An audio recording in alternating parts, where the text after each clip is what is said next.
नमस्कार, मैं नियाज खान और आप देख रहे हैं न्यूज एक्सप्रेस। मध्य प्रदेश में विधानसभा चुनाव की तैयारियां जोरों पर हैं और चुनाव आयोग भी तैयार बैठा है।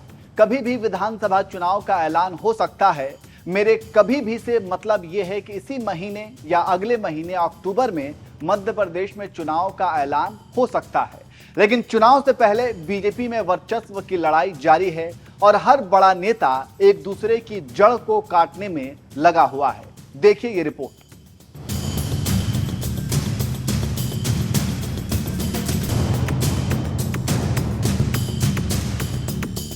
आरएसएस बीजेपी सर्वे में मध्य प्रदेश, राजस्थान और छत्तीसगढ़ में हार रही है। इन सब बातों को देखकर बीजेपी ने कमर कसी और तीनों जगहों पर बीजेपी ने ऐलान किया कि वो बिना चेहरे के चुनाव लड़ेगी और तीनों राज्यों में जनता से वोट मोदी के चेहरे पर मांगा जाएगा। लेकिन तीनों राज्यों में बीजेपी की मुश्किलें कम नहीं हो रही हैं।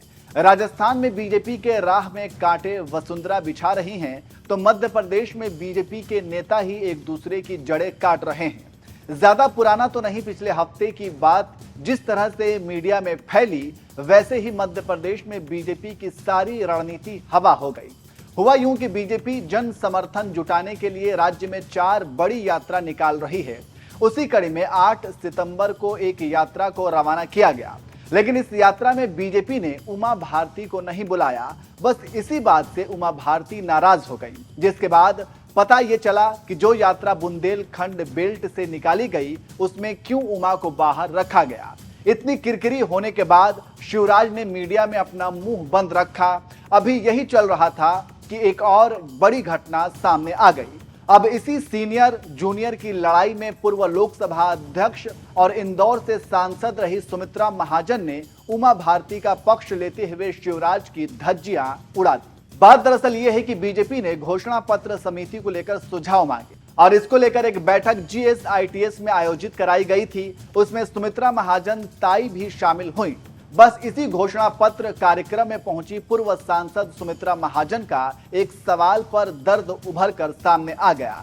ताई ने कहा कि जो लोग बीजेपी छोड़कर जा रहे हैं उनके लिए वह कुछ नहीं कह सकती हैं, लेकिन जो लोग सालों से बीजेपी में हैं और पार्टी के लिए काम करते आए हैं, पार्टी को उन्हें तवज्जो देनी चाहिए। महाजन यही नहीं रुकी, उन्होंने कहा कि उन लोगों में मैं भी शामिल हूं। जानकारों का कहना है कि पूर्व लोकसभा स्पीकर सुमित्रा महाजन अपने बेटे को राजनीति में लाना चाहती हैं, लेकिन पार्टी से उनको कोई सकारात्मक जवाब नहीं मिल रहा है। लेकिन पूर्व लोकसभा स्पीकर का ऐसा कहना कुछ इशारा तो करता ही है।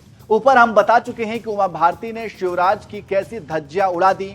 उमा को मनाने के लिए उनके भतीजे को मंत्री बनाया गया है, लेकिन आप तो जानते ही हैं कि उमा भारती के अपने तेवर होते हैं और आज तक उमा ने किसी भी नेता की अपने सामने नहीं सुनी, तो वो शिवराज का क्या समझती हैं। ऐसे में मध्य प्रदेश के बीजेपी नेताओं का हाल देख रही है। इससे आप समझ सकते हैं कि ये क्या मध्य प्रदेश जीतेंगे जो पहले ही आपस में लड़ रहे हैं।